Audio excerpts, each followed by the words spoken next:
The man who saw Christ and never died. History tells us that no one escapes time. But what if one man did? In 1745, British authorities arrested a stranger in a London coffeehouse on suspicion of espionage. He carried no papers, no passport, only pockets full of diamonds. He spoke flawlessly, played the violin like a master, and when asked his name, he gave just one, the Count of Saint Germain. They let him go. That was their first mistake, because for the next 2 centuries, this same man would appear at the most critical turning points in world history, always about 45 years old, and never aging a day. By the mid-1700s, Saint Germain had become a legend in the courts of Europe.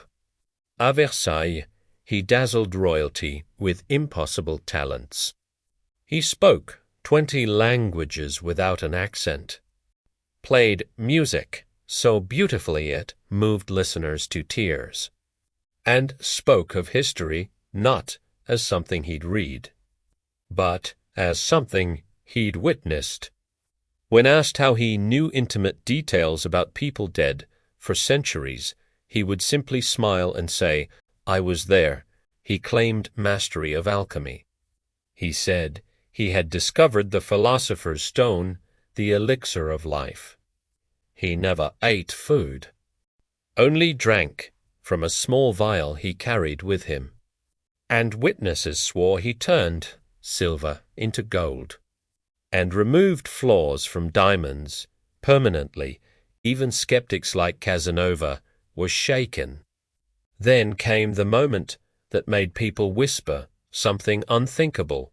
A noblewoman recognized him from a party 50 years earlier. Same face, same voice, some âge. When she accused him of being over 100 years old, he calmly replied, "That is not impossible." But rumors spread that he was far older than that, much older. Soon, Saint Germain began speaking of events no man should remember. The gardens of Babylon, the fire of Rome, the apostles as old friends. And then came the most disturbing claim of all.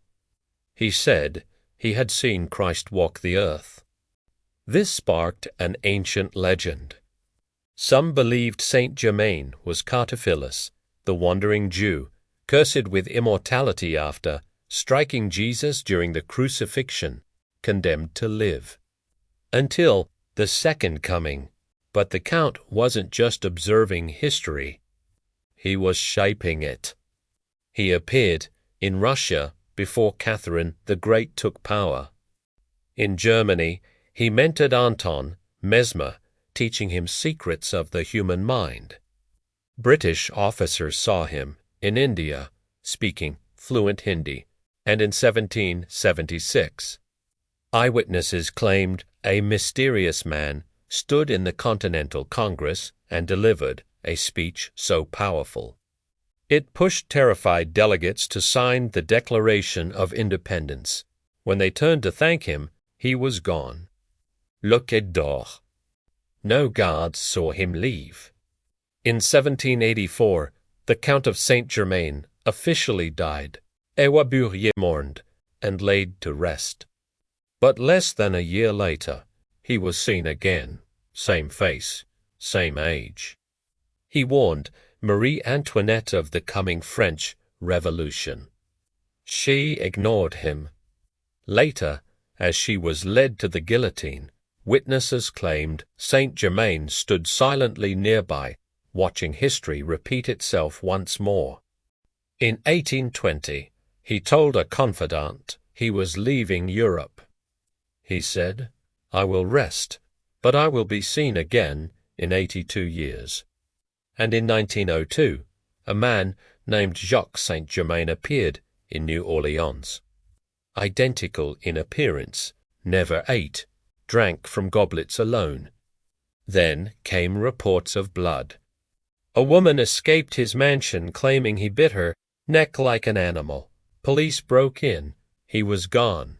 no food, no silverware, only sealed bottles, filled with something that was not wine. So here's the question history refuses to answer. Was the Count of Saint Germain a fraud, a master manipulator, or an immortal witness, cursed to walk among us, nudging history forward from the shadows, and if he truly cannot die? Then ask yourself this: where is he now? Because if history is about to turn again, he's probably already here.